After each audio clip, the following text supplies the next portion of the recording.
ቢቀድርህ አልቀድርህ እጧ ይላል ቁርአኑ ማለት ነው። ለመሰለ ከአቅም በላይ መንጠራራት ጅማት መበጠስ ነው እንደማለት ነው። አሁን ይሄ አይ ቲንክ እንትን ነው አልገባህም አንተ አካሄድ የቱ ጋር ነው እንደሱ የሚለው ቁርአን ቢቀድርህ ወቀድርህ እጧ በትክክለኛው መንገድ የምትሄድ ከሆነ አንተና እኔ መወያየት እንችላለን። የቱ ጋር ነው ቢቀድርህ ወቀድርህ እጧ የሚለው ቁርአን ላይ?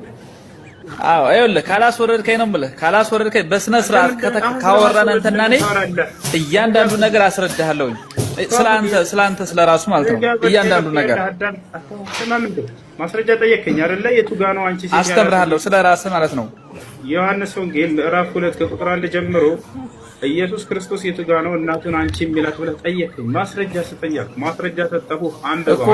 እሺ ይሁን ችግር የለም ግን ምን ነገር አሁን ስትፈራ እንዳታወርደኝ እኮ ችግር የለም። እኔ ጋር መከራከሩ ስትፈራ እንዳታወርደኝ ነው የምልህ። እንዳትፈራ ካልፈራ እናወራለን። ችግር የለም።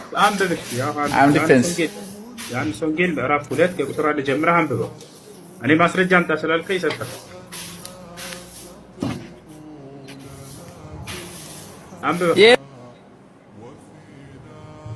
ጥያቄ እኮ አንተ መልስ አልሰጠኝም። 24 ሰዓት አለፈ። ሰጠሁህ። የቱ ጋር ነው አንቺ ሴት እያለ የሚጠራው ማስረጃ አለው ወይ አልከኝ። መልስ ሰጠሁህ። ዮሐንስ ወንጌል ምዕራፍ 2 ከቁጥር 1 ጀምረህ አንብበው። አረ ኖርማል ይሄ ምንም የለም። የትኛው ቁጥር ነው? የትኛው አንቀጽ ላይ ነው? ማስረጃ ሰጠሁህ እኮ ጤነኛ አይደለም። ስንተኛው ምዕራፍ ላይ ነው የተገለጸው? ይሄ ወንድም ይሄ ያንተ አባባል ነው እንጂ የለም አለ ማስረጃ። ዮሐንስ ወንጌል ምዕራፍ 2 ከቁጥር 1 ጀምረህ አንብበው። ምኑ ቢቀድርህ ወቀድርህ እጧ ቢቀድርህ ወቀድርህ እጧ ይላል ቁርአን። እሺ ለማንኛውም መልሳችሁ አስገብታለሁ።